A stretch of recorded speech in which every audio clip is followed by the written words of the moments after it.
This lesson is 3-1, day 2. So it's just an extension from yesterday. It is radical equations, still looking for solutions and extraneous solutions. However, we're just going to take it up a notch today, and we're going to make problems slightly more difficult because we're going to introduce factoring into these problems. However, nothing changes when solving. In order to get rid of a square root, we're still just going to square both sides. So by the end of this lesson, your goal is to be able to solve radical functions and determine if the solution is extraneous, and it may require factoring today. So our first example, we still have the same instructions. Solve the equation and check for extraneous solutions. So we have x is equal to the square root of 6 minus x. So our goal, just like yesterday, get rid of the square root. Square root's by itself, so all we have to do is square both sides. So I'm going to square this x and square the square root so that those end up canceling. So when I do this, I'm left with x squared equals 6 minus x. Now, if I move my x to the other side, they don't all combine into one. X squared and x are different, so we can't combine them. So what we're going to have to do is we're going to have to factor, because we're left with an x squared and an x. In order to be able to factor, we need to get everything on one side, and we need our equation set equal to 0. So we want to keep our x squared positive, so I'm going to move the 6 and the negative x to the side with our x squared. So in order to do that, I have to subtract 6 on both sides. I'm going to do it all in one step, and I'm going to add x to the other side as well. So just like last unit, when we factored, it's easiest to have it in x squared, then our x term, then our constant. So every time you write it, that's going to be your best option. So in order to do that, we have x squared plus x minus 6, and everything cancels on the right side, so it's equal to 0. This is something that we saw last unit. We're working with factoring. We've got an x squared in front, 3 terms. We're going to use the AM method. So when we use the AM method, we're looking for what two numbers are going to add to 1 and multiply to negative 6. So we're going to have something with x and x. So if I think of things that multiply to 6, I have 1 and 6, and I have 2 and 3. So to get a 1, it has to be two numbers next to each other. So I know it has to be a combination of 3 and 2. In order to get a positive 1, I have to have positive 3 and negative 2. Because 3 times negative 2 gives me negative 6, but when added, it gives me a positive 1. So this is my factored form. Now I'm looking for solutions. My solutions are x equals. So I have x plus 3 is equal to 0 and x minus 2 is equal to 0. If we remember, we're always going to take the opposite. We're taking the opposite because what we have is x plus 3 equals 0, and we want to solve for x, and x minus 2 equals 0, and we want to solve for x. So when I do that, I subtract 3 over. I have x is equal to negative 3. And when I add over 2, I have x is equal to 2. Yes, if you remember, we're always just taking the opposite. When it's set equal to 0, you will get your correct x terms. So right now we have x is equal to negative 3 and x is equal to 2. We solved. Now we have to check for extraneous solutions. This is going to be very important when we factor, because sometimes both solutions will work, sometimes one will work, and sometimes neither will work. So we need to make sure we check both in our equation. So when I take these and I plug back in, I have negative 3 is equal to the square root of 6 minus negative 3.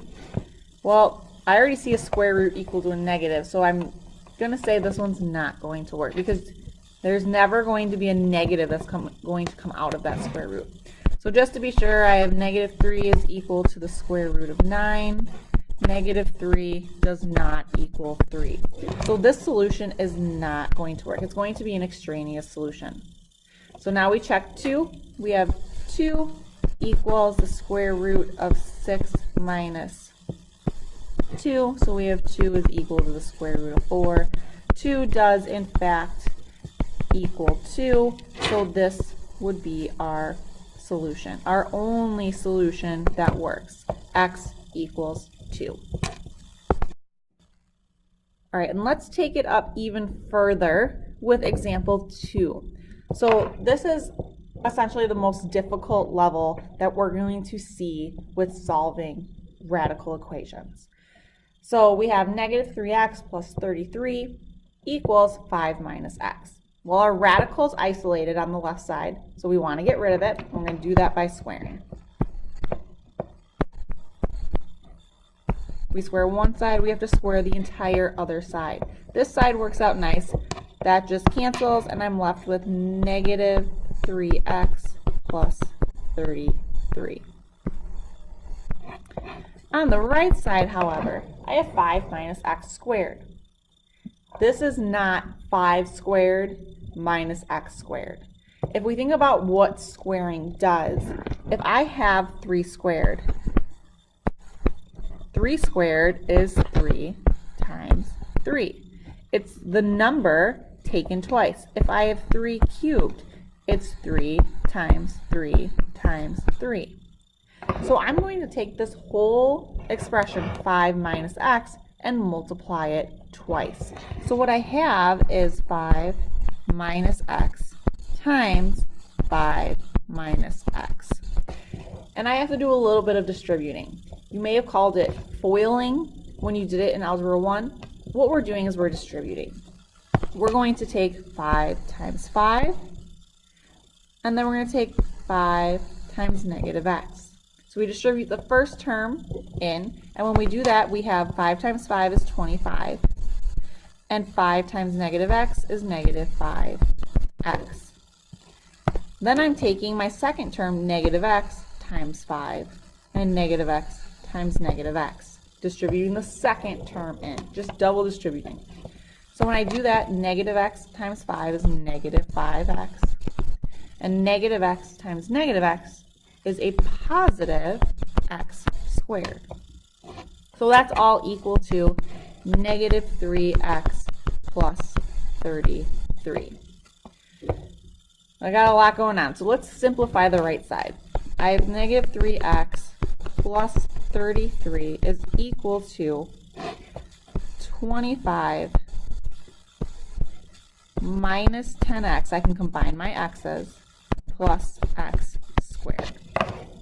Now, just like I said before, in order to factor, when we have an x squared and an x, we have to get everything to one side and set equal to 0.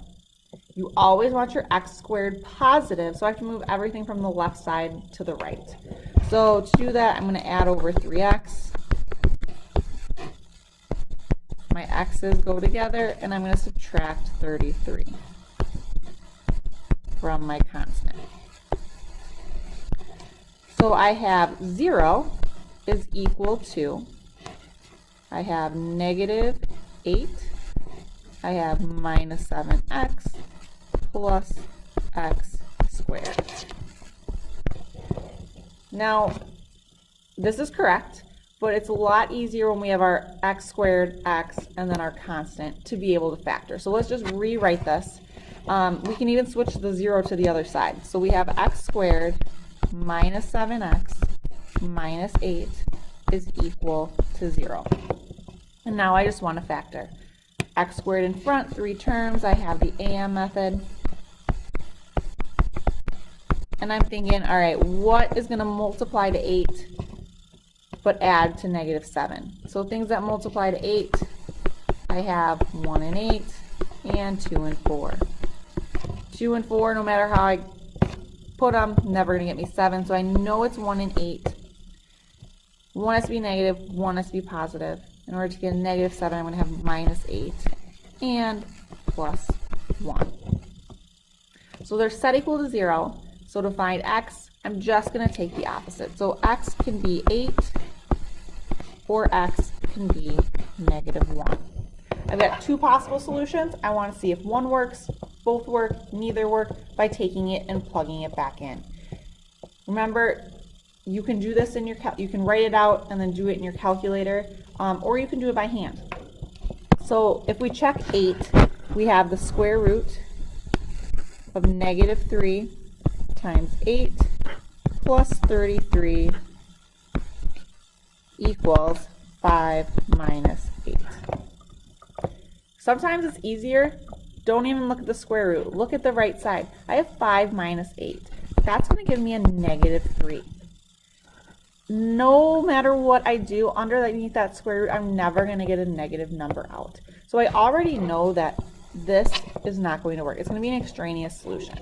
And it does work out that way because I have -24 plus 33. So I have the square root of 9 is equal to -3, but 3 does not equal -3.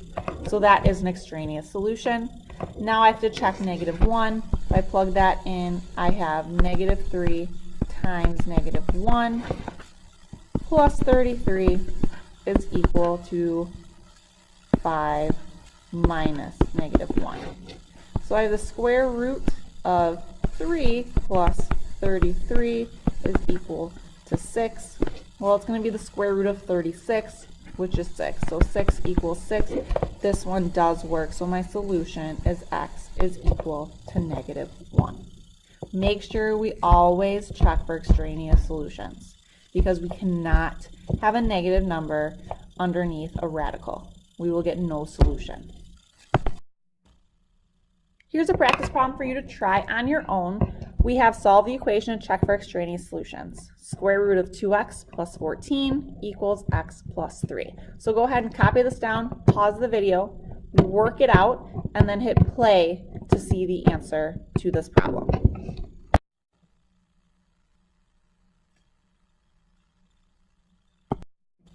All right, so here is the solution. Your final answer is x equals 1 because x equals -5 was an extraneous solution when you verified it in the original equation. So we had the radicals isolated, so we squared both sides. That radical canceled, and we were left with 2x plus 14 equals x plus 3 squared, which is x plus 3 times x plus 3. When we distributed this first term in and the second term in, we were left with x squared plus 6x plus 9. We need to move everything from the left side to the right side, so it was set equal to 0, which we were left with x squared plus 4x minus 5. Factoring, we wanted to, remember, add to 4 and multiply to -5. So we had plus 5 minus 1. We had x equals -5, x equals 1. We plugged those in to verify. -5 did not work. 1 did work. So that is our final solution. And here is our last example. It's going for mastery practice. It's taking what we've done and taking it one small step further, combining some things from yesterday and today to give you the best practice possible, because I know some of you are really going for those 4s. So solve this equation and check for extraneous solutions. I'd like you to copy this down, give it a try on your own, and then hit play in order to go through the answer. Okay, so going through the answer for this one. Remember, we always want to get that square root by itself. In order to do that, right now we have to move that x. So I'm going to subtract x to the other side. And when I do that, I'm left with 2 radical x plus 2 equals 6 minus x.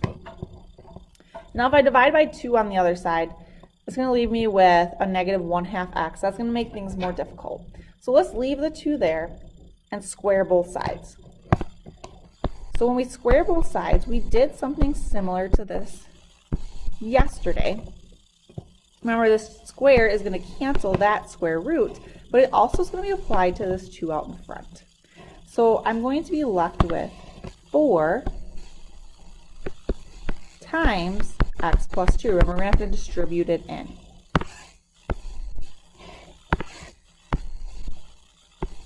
All right, and on the other side, we're left with 6 minus x times 6 minus x. So on both sides, we got to distribute. So I'm going to distribute 4 in, and I'm going to distribute the 6 to the 6, the 6 to the minus x, the minus x to the 6, and the minus x to the minus x. So when I do that, I'm left with 4x plus 8 is equal to 36. I have negative 6x and negative 6x is going to give me a minus 12x and a plus x squared. Now, just like before, I want to get everything to one side. This is just what we were doing previously. Now nothing is different. So I'm going to subtract over 4x, and I'm going to subtract over an 8. And when I do that, I'm given 0 equal to 28 minus 16x plus x squared.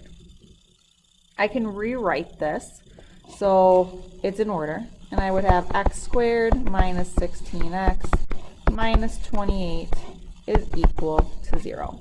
Now I want to factor. I have x and x, and I want to think, okay, what do I need that's going to multiply to 28 and add to 16? So things that multiply to 28, I have 1 and 28, 2 and 14, and I have 4 and 7. So thinking which ones are going to get me to a 16, I have 2 and 14. Well, how are those going to get me to that? They're going to get me to that because this should be a plus 28. Sorry about that. So they're going to get me there by being two negatives. So it's going to be a minus 2 and a minus 14. Because two negatives are going to give me a positive 28, but when we add, we get a negative 16. So right now, I have x can possibly be 2, and x can possibly be 14. I have to go back and check to see if either of them are going to work in our original equation. So in our original equation, that's where we plug back in to check for extraneous. I have 2 plus 2 square root of 2 plus 2, all the 2's, equals 6. So that's going to give me 2 plus 2 square root of 4 equals 6. 2 plus 2 times 2 is going to give me 4. So 6 does equal 6. So this one works. So 2 is absolutely a solution. Now let's check 14. It may work, it may not. So I have 14 plus 2 square root of 14 plus 2. Does that equal 6? Well, 14 plus 2 times the square root of 16, square root of 16 is 4. So I have 14 plus 8 equals 6. That's not going to work. So this is an extraneous solution. We're left with x equals 2 as our only solution. Now, all of these examples did have one work, one not. Always make sure we check, because that's not always going to be the case. Sometimes neither will work. Sometimes both will work. So make sure we're always plugging in both answers and making sure that it works or does not work.